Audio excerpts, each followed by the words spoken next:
Sampling sampling में दो samplings होनी है, पहला सेक्शन सैम्पलिंग और दूसरा स्टूडेंट सैम्पलिंग।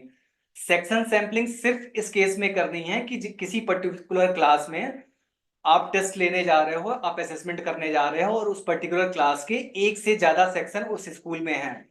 सिर्फ इसी कंडीशन में सेक्शन की सैम्पलिंग होनी है। यदि किसी स्कूल में किसी पर्टिकुलर क्लास में एक ही सेक्शन है तो सैम्पलिंग की कोई आवश्यकता नहीं है। अब सेक्शन सैम्पलिंग में अगर किसी जगह किसी स्कूल में किसी क्लास में जिसमें आप टेस्ट लेने जा रहे हो एक से ज्यादा सेक्शन है तो सैम्पलिंग कैसे करेंगे, ये नेक्स्ट स्लाइड में। नेक्स्ट नेक्स्ट नेक्स्ट सबसे पहले आप जिस पर्टिकुलर एरिया में आपका स्कूल है वहां का पिन कोड देख लीजिए। जो पिन कोड है, पिन कोड के सारे डिजिट्स को आपको ऐड करना है। जैसे कि एग्जांपल के तौर पे यहाँ पिन कोड है 110097। इन सारे नंबर्स को आप ऐड करोगे आएगा तो 18 को आप फिर से ऐड करिए, 1 + 8 9। ये पिन कोड जो भी होगा आपका, जहां भी आपका स्कूल है वहां का पिन कोड आपको पता होगा। सारे डिजिट्स को ऐड करके एक नंबर तक लेके जाइए। वो जो एक नंबर आ गया उतनी ही साइकिल्स आपको चलनी है। जैसे इस केस में आप देख रहे हैं कि फाइनल जो सम आया है वो 9 आया है।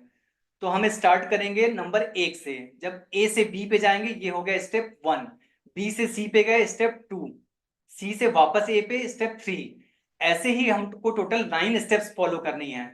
आप देख रहे होंगे स्लाइड में जो 9th स्टेप है वो आ रही है सेक्शन सी से वापस ए पे, यानी जो हमारा सैंपल सेक्शन है वो है सेक्शन ए, क्योंकि हमें टोटल 9 स्टेप्स को फॉलो करना था।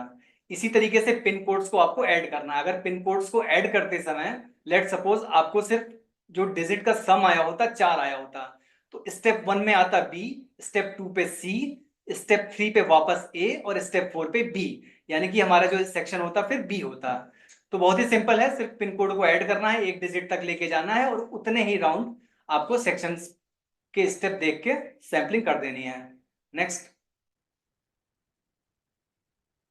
रैंडम सिलेक्शन ऑफ सेक्शन ये हो चुका है, कंप्लीट हो गया है। नेक्स्ट, नहीं, इसको बैक करो। बैक।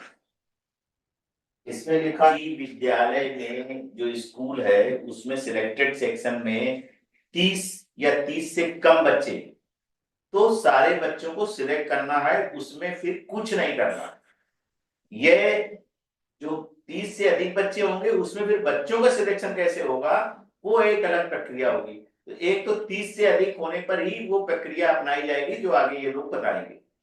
दूसरा, ये एक प्रश्न भी उठेगा कि कितने कम से कम बच्चों का सर्वे किया जाए।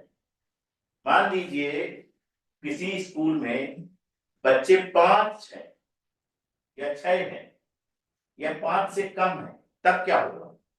किसी भी विद्यालय में 5 से कम बच्चों का सर्वे कार्य नहीं कराया जाएगा। मान लीजिए कोई ऐसा स्कूल है जहाँ पे 5 से कम बच्चे हैं, इनरोल्ड है तो एक अलग इशू है। मान लीजिए 5 से ज्यादा बच्चे इनरोल्ड हैं, तो आप लोग जो है उन बच्चों को बुलाकर कराइए। जो पिछले वर्षों का अनुभव रहा है उसमें 5 से कम का अलाउ नहीं किया है उन्होंने, तो आप देख लीजिएगा, इसमें बाद में हम क्लियर कर देंगे। जनरली 5 से कम पे जाने की कोशिश नहीं करनी है, हम लोगों को पूरा प्रयास करना है कि 5 से अधिक बच्चे उस दिन सर्वे में उपस्थित हों। अगर वहां इनरोल्ड नहीं है तो अलग बात है, फिर तो जितने इनरोल्ड होंगे उतने, लेकिन अगर इनरोल्ड ज्यादा है तो 5 से कम बच्चे वहां नहीं होने चाहिए। आगे। Thank you sir. तो जैसा कि बता रहे थे, जो सैंपलिंग का काम है, सैंपलिंग की दो प्रोसेसेस हैं। पहली प्रोसेस सेक्शन सैंपलिंग की है और दूसरी स्टूडेंट सैंपलिंग की। सेक्शन सैंपलिंग हम लोग देख चुके हैं, अब स्टूडेंट सैंपलिंग पे आते हैं।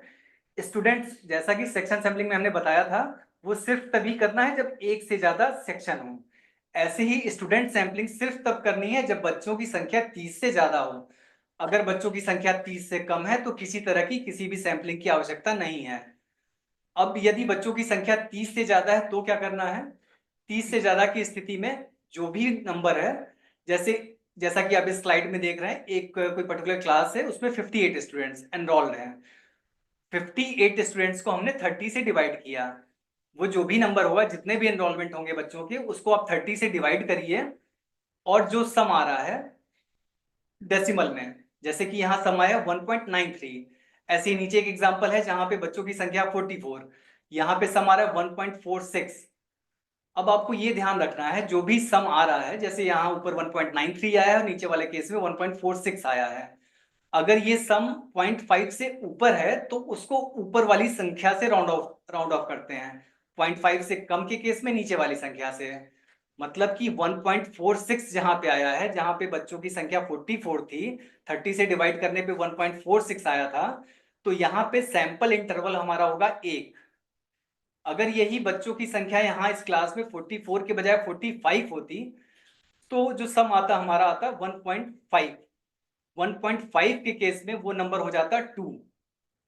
इस चीज का ध्यान रखना है, जो डेसिमल पे जब भी ये नंबर डेसिमल में आएगा, अगर 0.5 से ऊपर जाता है तो ऊपर वाली संख्या से उसको राउंड ऑफ करिए, नीचे आता है तो नीचे वाली संख्या से राउंड ऑफ करिए। इस तरीके से हम सबसे पहले निकालेंगे sample interval, SI। Next slide. SI को निकालने के बाद दूसरी प्रोसेस है रैंडम स्टार्ट की, कि किस पर्टिकुलर बच्चे से इस नंबर को हम लोग सैंपलिंग को स्टार्ट करें। इसके लिए आपको वापस पिन कोड वाले मेथड को ही स्टार्ट फॉलो करना है, जिसको कि आपने सेक्शन सैंपलिंग में किया था। उस पर्टिकुलर स्कूल का जो भी पिन कोड है, उस पिन कोड के सारे डिजिट्स को ऐड करिए, और अगर वो ऐड करने पे 2 डिजिट्स में आ रहा है तो फिर से ऐड करिए, जब तक कि वो 1 डिजिट में ना आ जाए। 1 डिजिट में जो भी पिन कोड आपको प्राप्त होती है, जैसे कि इस केस में 110097 को ऐड करने पे 9 आया है, तो इस पूरे प्रोसेस की स्टार्टिंग हम करेंगे नंबर 9 से, यानी कि जो 9वें नंबर का जो स्टूडेंट है वही पहला स्टूडेंट होगा इस पूरे सैंपल का। और इसके जस्ट ऊपर हम लोगों ने SI निकाला था, यानी कि सैंपल इंटरवल निकाला था। अगर सैंपल इंटरवल 1 है तो अगला बच्चा हो जाएगा 10, उसके बाद 11, 12, 13। अगर सैंपल इंटरवल 1 के बजाय 2 होता तो 9 के बाद दूसरा बच्चा होता 11, फिर अगला बच्चा होता 13, फिर 15, 17। बस ऐसे ही करना है इसको। नेक्स्ट। ये देखिए इस स्लाइड में फिर से वही चीज बताई गई है, जो random start upon 9 plus SI upon 2। जैसे कि देखिए यहाँ पे ये मान के चल रहा है कि जो SI है, शेयर नहीं किया क्या तुमने? जो SI है वो 2 है। 2 के केस में अगर रैंडम स्टार्ट 9 है, अगर रैंडम स्टार्ट 9 है तो और सैंपल इंटरवल 2 है, तो आने वाले जो स्टूडेंट्स हैं नंबर 11, 13, 15, 17, इस तरीके से इस प्रोसेस को तब तक फॉलो करना है जब तक कि आपके पास टोटल 30 स्टूडेंट्स ना हो जाएं। जैसे ही 30 स्टूडेंट्स कंप्लीट हो जाते हैं, इस पूरी प्रोसेस को एंड कर देना है। हमें सिर्फ 30 बच्चों का ही, अधिकतम 30 बच्चों का ही सर्वे लेना है, सर्वे करना है। नेक्स्ट। सैंपलिंग के केस में एक और बात का आप लोग ध्यान रखिए कि जब आप लोग बच्चों का सैंपलिंग कर रहे हो और बच्चे का नंबर डिसाइड कर रहे हो, कि जैसे बच्चा 9th, 11th, 13th, 15th, ऐसे आप फाइनल करते गए कि इन बच्चों का हमें टेस्ट लेना है। लेकिन ऐसा भी हो सकता है कि जिस नंबर 11 को आपने सेलेक्ट किया वो बच्चा एब्सेंट हो। इस केस में जो नेक्स्ट बच्चा होगा, यानी कि 11 के बाद वाला 12 नंबर बच्चा, उस बच्चे को आप सिलेक्ट कर लोगे और बाकी जो प्रोसेस है वैसे ही फॉलो करोगे, यानी सैंपल इंटरवल सेम रहेगा। इस बात को फिर से एक बार बता देते हैं। हमारा जो रैंडम स्टार्ट नंबर था 9, सैंपल इंटरवल था 2, और हमने जो बच्चों को सिलेक्ट किया 9, 11, 13, 15, 17, 19, 21, 23 ऐसे किया। लेकिन इसी दौरान हमारा स्टूडेंट नंबर 11 और स्टूडेंट नंबर 21 एब्सेंट था, तो हम लोग 11 के बजाय 12वें नंबर के स्टूडेंट को और 21 के बजाय 22वें नंबर के स्टूडेंट को सेलेक्ट कर लेंगे। इसका ध्यान रखना है। और ये इंश्योर कैसे करोगे आप? आपके पास एक अलॉटमेंट आईडी है, जब आप उसको भरोगे, स्टूडेंट को आईडी जिस समय आप दोगे उस समय ये चीज इंश्योर हो जाएगी। सबसे पहले आपके पास एक फर्स्ट कॉलम में सीरियल नंबर है, सेकंड कॉलम में क्लास रोल नंबर है, थर्ड कॉलम में अलॉट स्टूडेंट आईडी है। सबसे पहले आप जितने भी बच्चे आपके क्लास में एनरोल्ड हैं उन सारे बच्चों को आप नोट डाउन कर लो। उसमें से जिसको जिसको आपने सेलेक्ट किया है सैंपलिंग के लिए उनको टिक कर लो, और उसके बाद फिर अटेंडेंस को ध्यान में रखते हुए जो जो बच्चे एब्सेंट हैं उनके नेक्स्ट बच्चे को आईडी अलॉट करते जाओ। इस तरीके से आपके टोटल 30 स्टूडेंट्स कंप्लीट हो जाएंगे। बच्चों की सैंपलिंग करने के बाद, सेक्शन सैंपलिंग और स्टूडेंट सैंपलिंग करने के बाद नेक्स्ट जो काम है वो बुकलेट का डिस्ट्रीब्यूशन और सीटिंग अरेंजमेंट है। सीटिंग अरेंजमेंट ये जैसा कि स्लाइड में शेयर किया गया है, ये बिल्कुल एज इट इज इसी फॉर्मेट को फॉलो करना है। जैसे आप देख रहे हैं 5 कॉलम्स हैं, तो आपको हर क्लासरूम में ऐसे ही 5 कॉलम्स रखनी है। स्टूडेंट ID 1 वाले को टेस्ट फॉर्म नंबर 31 देना है, ये ग्रेड 3 के लिए है।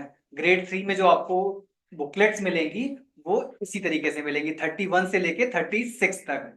टोटल 6 सेट्स हैं बुकलेट के, इसी फॉर्म में मिलेंगे। तो इस सिटिंग अरेंजमेंट को आपको फॉलो करना है। ऐसे ही ग्रेड 6 के लिए, नेक्स्ट स्लाइड, ग्रेड 6 के लिए है, यहाँ भी आप देख रहे हैं 5 कॉलम्स में बच्चों को बिठाया गया है।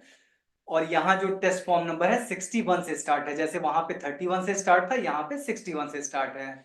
नेक्स्ट, ग्रेड 9, ग्रेड 9 में आप देख रहे हो यहाँ पे भी जो नंबर ऑफ रोज हैं हर इस क्लासरूम में 5 हैं। यहाँ जो डिफरेंस है वो ये है कि यहाँ जो टेस्ट बुकलेट्स हैं उनके 8 सेट हैं।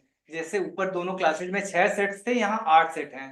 तो ये 91 से स्टार्ट होके 98 तक जा रहा है, 91, 92 एंड देन 98 तक। और इस तरीके से फॉलो हो रहा है।